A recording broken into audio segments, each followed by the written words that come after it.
Welcome back for another book review. Today we are talking about this one. So this is Awakening to the Spirit World, The Shamanic Path of Direct Revelation by Sandra Ingerman and Hank Wesselman. So I had bought this book years ago. I think it was like 2015 when I was trying to go through this.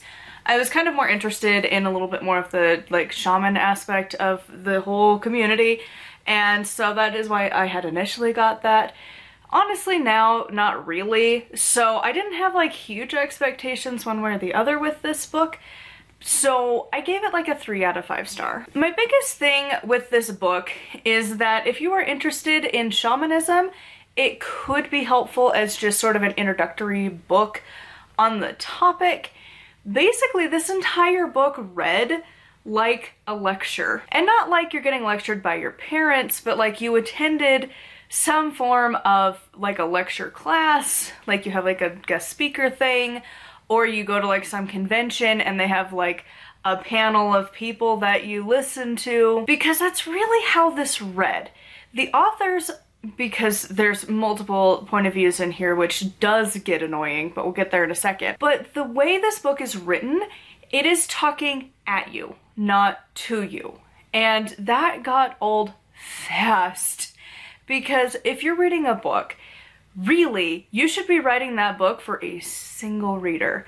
Because guess what? That's how 99% of books are going to be read, is one person, individually, reading a book. Whether it's an audiobook, or physical copy, or an ebook. It's you and the reader, not you presenting to a crowd of people. You need to make your reader feel like they're involved somewhat.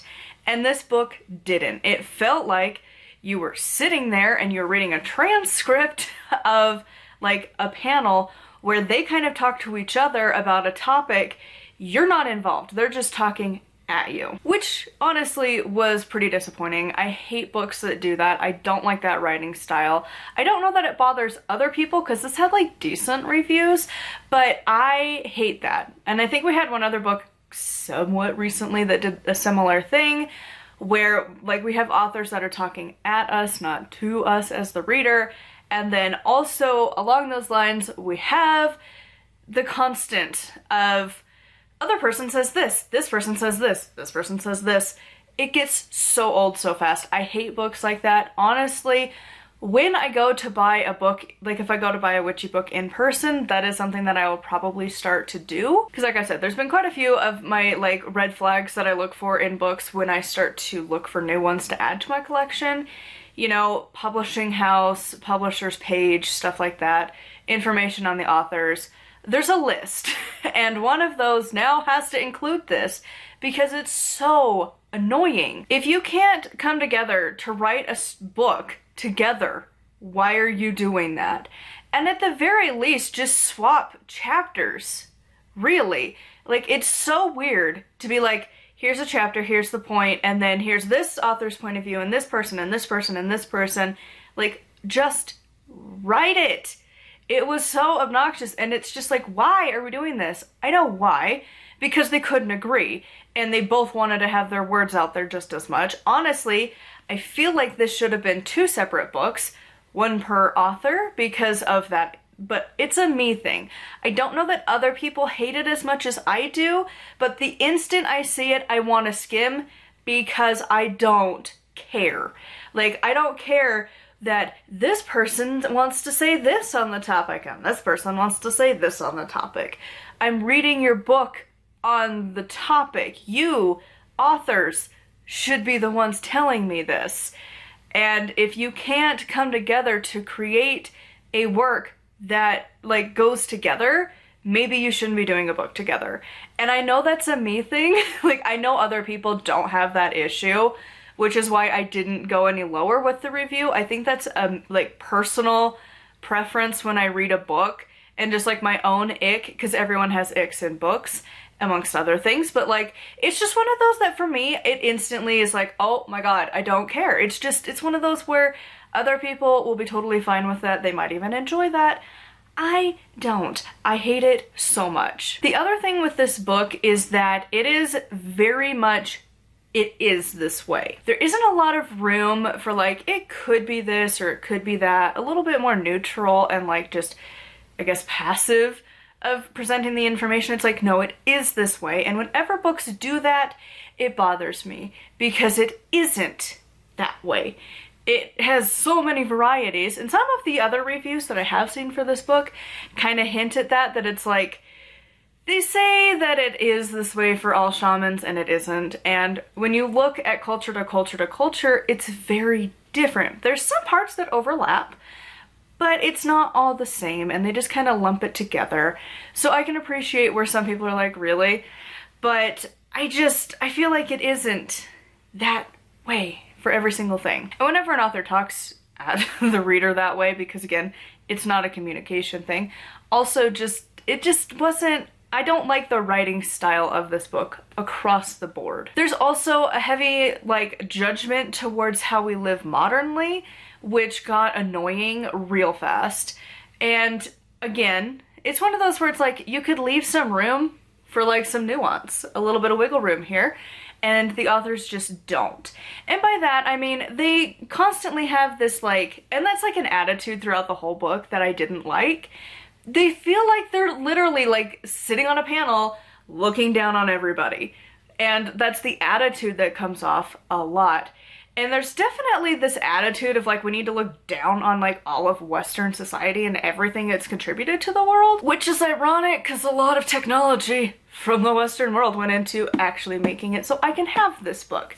Whether we're looking at American distributors or we're looking at publishing houses, like there's a lot, and let alone the technology to make a book like this, and like it does come with a CD, so like there's a lot of stuff that it's like, dude, maybe like could we just not be such a high horse about Western society?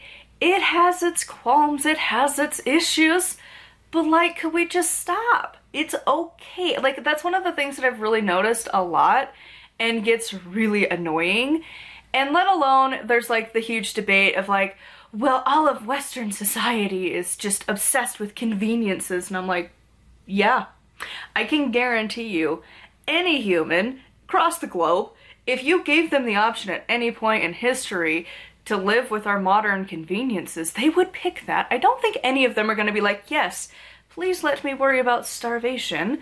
Please let me worry if the like harvest fails, how we're going to starve. Like, versus nowadays where it's like a global effort, like you get food from all over the world versus your local spot, and if the weather sucked that year, like y'all are screwed. Let alone like the conveniences of modern medicine, having electricity, air conditioning, heating. Like, I don't know why we have to have such this like better in the past attitude, as if our ancestors wouldn't appreciate what we have. They helped us build the world we're in. We didn't magically just do it in this like lifetime. It's been a collective effort for a long time. And when books just like have to diss on where we're at and be like, but it was so much better, it's like, was it though? Sorry, I lost my train of thought because I'm having my truck come out to hopefully get repaired. I have a key guy coming out to hopefully make it so I can move my truck because the anti-theft thingamajigger is a pain. And I don't know how to reset it. I've tried every single thing Google can tell you to do. So now we're calling in the professionals, and they were calling to let me know the tech's on the way. Anyways, moral of the story, the way this book is connecting to the Law of Attraction crowd is the way that a lot of those books will talk about curing certain things. So for example, you know, if you think positively and blah, blah, blah, and you do these affirmations and you do these visualizations, magically you will be healthy again, which is like 1% of the time, really. I mean, if you're combining it with modern medicine, that goes up quite a bit, but even still, things happen. The human body is not very well designed. It's got a lot of issues. And this book has quite a number of things where it's like, oh, well, I was praying for this dream to have a healing dream, and I went to all of these circles and did all of these things and blah, blah, blah, and then eventually I had this dream. I can't remember who was telling the story, but whoever it was in the book was like, well, I had this dream, and this like Native American guy comes out from behind their couch, has this like particular blue colored rattle, shakes it over the area that's causing him so much pain, and is like, everyone's just like, yeah, like you're just gonna have to learn to deal with it. And then miraculously, when he wakes up, it's gone and it never returned. The odds really are not there. And there's a couple mentions of like healing cancer and different things like that, that it's like you're setting this bar super unrealistically, and it's just not fair to set this as if it's going to work, especially when you don't include that you need to have modern medicine. Our ancestors died a lot, all the time. It was really common. Various illnesses, you know, childbirth just existing. If you cut your knee, it got infected, you could die. Like, nowadays we have so much medicine they would have wanted. Let's use modern medicine. It works for a lot of stuff. Anytime a book basically has this, like, looking down on, like, anything of the modern world, to me it's a red flag. Like, yes, we have our own problems, but also we fixed a lot of problems that we used to have. So anyways, it's just stuff like that that this book, like, kind of irked me with. Honestly, I'm not that involved or really wanting to be involved in, like, the shamanic things. Like, it's just not something that interests me anymore. I'm really honing in more on, like, witchcraft, specifically. That's where I want to go. If I'm venturing anywhere, it's to learn more about, like, the Norse pantheon and, like, learn more about that culture and kind of how it's changed and evolved and what we know, the little bits. Like, that kind of stuff I'm more interested in versus this. Again, I used to want to know about this stuff, and now I could just take or leave it. There's a lot of stuff that does overlap into witchcraft, but not everything. And honestly, the people in the shamanic crowds, if you say you're a witch, in my experience, will look at you like you are the evil incarnate and you need to leave. And it's just happened that way. Native American groups, I can't speak for all of them, the ones I have encountered, they're not fond of witches. They have a lot of qualms with that, which is a bit ironic because a lot of them do practice forms of magic, but whatever. So, like, just be cautious if you're walking into some of these crowds. Not all of them. Some people might not care. But yeah, it's just one of those where it's like, huh, all right. But, like, it's not a community I care to really get involved with. I'll do my own thing. I think I can chat with my gods without needing to have drumming and rattles and stuff. I can easily communicate with Odin over a cup of coffee and just sitting outside chilling. Like, that works just as well. So, like, it's just, like, it's not my cup of tea, which is why I'm not, like, trying to harp on it too much. I'm focusing on the parts that at least I could appreciate from other books. But if the information's something you care about and you want to read a book that feels like you're sitting at a panel and just listening to people talk at you, it might be, like, enjoyable. And if you're in a college class, you might be used to that kind of thing, and so it might not bother you as much. So anyways, that is going to be it for this book review. I would love to hear your thoughts on this one in the comments down below. Huge thank you to my patrons. I'll have their names here on the screen. If you'd like to support me and get access to exclusive content, it is patreon.com/nightwillowcrafts. Make sure to like and subscribe. I post every single day, and until next time, thank you so much for watching, and blessed be.